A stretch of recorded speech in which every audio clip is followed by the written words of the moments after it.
లితాస్ passion వరల్డ్కి స్వాగతం అండి. నేను లలితారెడ్డి. ఈరోజు మళ్ళీ డ్రాగన్ ఫ్రూట్స్ వచ్చాయండి. వాటిల్ని మనం కోసుకుందామా? రెండు మూడు ఉన్నాయండి. ఇదిగోండి, ఇది బాగా పండిపోయిందండి. సిద్ధస్తే అవ్వాల్సింది తేలేదు,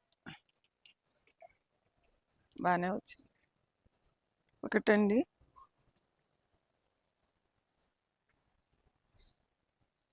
ఇంకొక రెండు ఉన్నాయండి వేరే చెట్టుకి.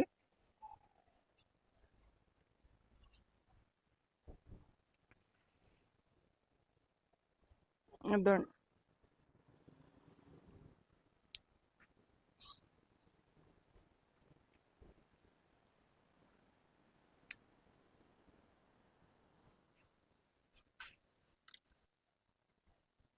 ఇంకొకటి కూడా ఉందండి.